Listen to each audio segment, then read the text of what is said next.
Africa has officially been removed from the Financial Action Task Force, the FATF's grey list, after 32 months of scrutiny. But it looks like we've done the right things and continue on a path of, as has been described, sharpening our tools. Well, to help us unpack what all this means, we're now joined by Christopher Malan, who's the Executive Manager for Compliance and Prevention at the Financial Intelligence Centre. Christopher, thanks very much indeed for joining us and welcome to the program. Good morning, and thank you for the opportunity, Peter. So, great news for South Africa, 32 long, hard months. Tell us about what this means. Well, first and foremost, it is a positive reflection of our ability as a country to respond to challenges like this. It did not come easy to manage the lengthy program of work we had to attend to. As you will recall, there were 22 action items set for us by the Financial Action Task Force, and we had to ensure that we then could mobilize the intergovernmental team led by the National Treasury to ensure that we covered all the bases to an extent where we could demonstrate that we had effective measures in place, that we could achieve the outcomes as required, and most importantly, in the critical areas of investigation, prosecution of money laundering, and the same investigation and prosecution for terror financing, we could do so on a sustained basis. What would you say key lessons learned in this process? Well, the key lessons are surely that we need to be vigilant and inward looking at all times, that we have to understand that our platform or the foundation upon which we have to comply with the various requirements of the FATF is not just in place, as many of them were, but that we are actually able in our day-to-day work ensure that we can deliver the effective outcomes as required. And these effective outcomes are quite challenging practically in the sense that it's not just government trying to solve a problem, but it's all of government and being able to do so in a consequential manner and to document and to demonstrate that these are effective outcomes that we have achieved. For instance, in the private sector, we have to work with the private sector to ensure they understand their money laundering risks, that they have the measures in place, and then we are able to effectively supervise them. In the exchange of information internationally, we need to open up those channels of communications, formal and informal, and pursue them and ensure that we are getting the information flow correctly so that we can then exchange information in order to chase money that has left the country. And then domestically, we have to ensure that our corporates and our trusts understand that beneficial ownership is a necessary transparency mechanism that is required, and that they file their returns to disclose who are the beneficial owners and controllers in trusts and companies. And then lastly, obviously, on the investigative front, that our investigators can pursue the investigation to reach a stage where they have trialable evidence and then can pursue that into the criminal prosecution side, conviction side, and sanctioning. And in terror financing, which is slightly more challenging, we need to have on-the-ground intelligence to understand what is actually the developing risks in South Africa, how we can mitigate them, where we identify them. Similarly, have sufficient information and capability to turn it into trialable evidence and then proceed to court. So I'm curious. We probably have one of the most sophisticated financial systems on the continent. How did we end up in trouble? Were we caught napping? No, the FATF challenges are quite extensive.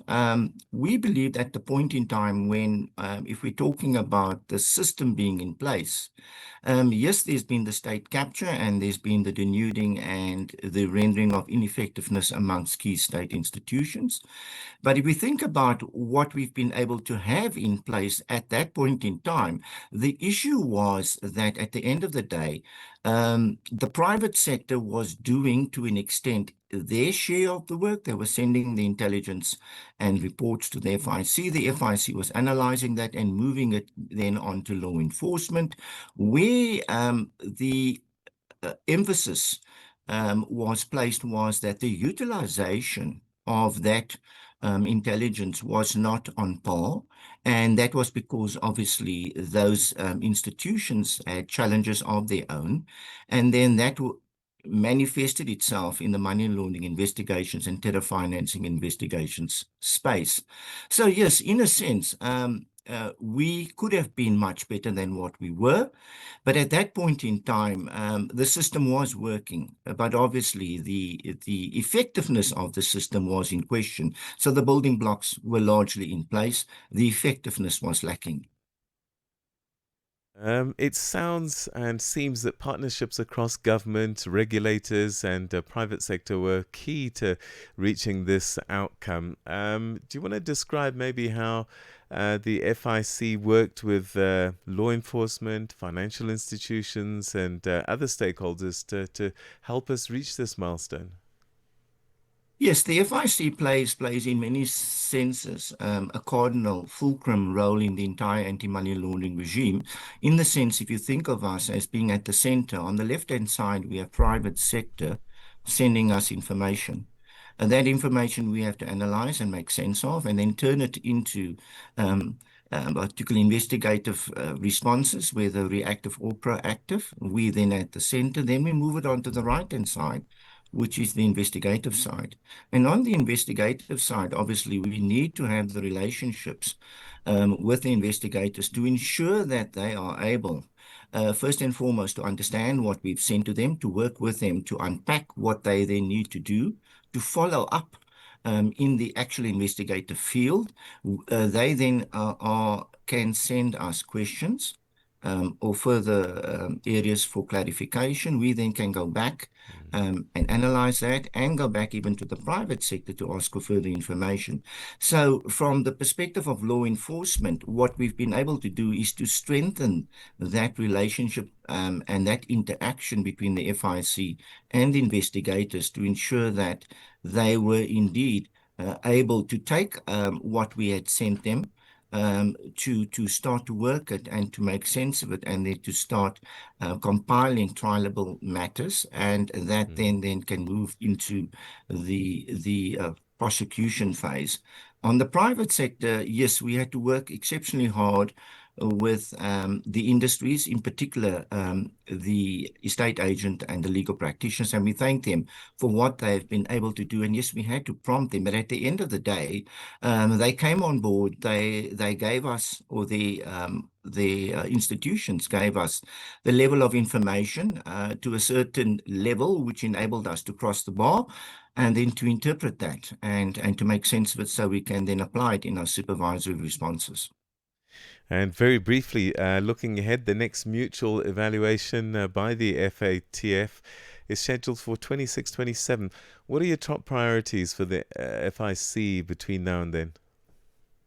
Well, first and foremost, to continue what we've done, to make it business as usual. We've taken that approach and philosophy on board. We view what we have been able to achieve now as business as usual. We now need to strengthen further the partnerships with the private sector to help them to understand, and I think this is going to be critical for us, the risks. There are money laundering, terror financing, and proliferation financing risk. We have to work exceptionally hard with them so they can better understand and implement the countermeasures in their daily practice. We have to see a sustained and increased reporting of suspicious transactions from these industries. And on the side of preventative measures, where there are events that require prompt action by them, that they are able to take those steps and deal with the issues promptly.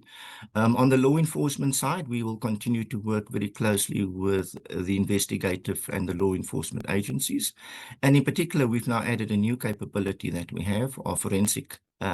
We have a forensic unit that we've established to enable us to truncate or to shorten the time between the investigation cycle and taking it into court, in the sense that we are able to interpose ourselves as a partner with investigators to turn what they have so far gathered into trialable evidence and then take that trialable matters into the court sooner rather than later. So, yes, we will continue to play our role and to work very closely with our partners, including all our partners in government. And we certainly wish you well for all of our sakes. Christopher, thanks so much indeed for joining us. And well done on your part in getting us where we are.